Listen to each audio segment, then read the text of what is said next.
మీకు ఎప్పుడైనా చనిపోయిన వాళ్ళు కల్లోకొచ్చి బాధపడుతున్నట్టు కనిపించారా? ముఖ్యంగా మీ ఫ్యామిలీ మెంబర్స్. అంటే దాని అర్థం వాళ్ళ ఆత్మకి ఇంకా శాంతి కలగలేదు అని. పూర్వం వైకానస అనే రాజుకి తన తండ్రి కూడా ఇలానే కలలో కనిపించి బాధపడుతూ ఉండేవారంట. అన్నీ సక్రమంగా ఉన్నా సరే ఎందుకు వాళ్ళ తండ్రి అలా బాధపడుతున్నారో తెలియక ఆందోళన వేసి దగ్గరున్న పండితుల్ని అడగటం స్టార్ట్ చేశారు. చివరికి పర్వతముని దీనికి పరిష్కారం చెప్పారు. రానున్న మార్గశిర మాసంలో వచ్చే శుక్లపక్ష ఏకాదశిని మోక్షద ఏకాదశి అంటారు.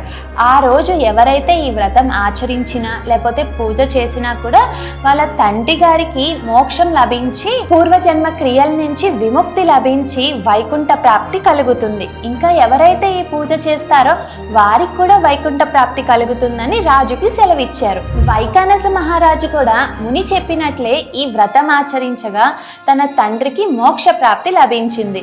ఇంకా ఆ మహారాజు ముందు కంటే సంతోషంగా జీవించాడు. అలాంటి ఈ మోక్షద ఏకాదశి డిసెంబర్ 1నే రానున్నది. మరి ఈరోజు మనం వ్రతం ఆచరించాలి కదా, ఆ వ్రత నియమాలేంటి, కావాల్సిన పూజా సామాగ్రి ఏంటి, వ్రతంని ఎలా ఆచరించాలి, ఈ పూర్తి సమాచారం మన నామస్మరణ యాప్లో పెట్టడం జరిగింది.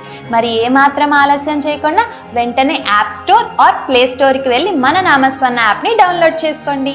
All devotional features in one app. Lifetime access for just 1199 only. Download now. Link in bio.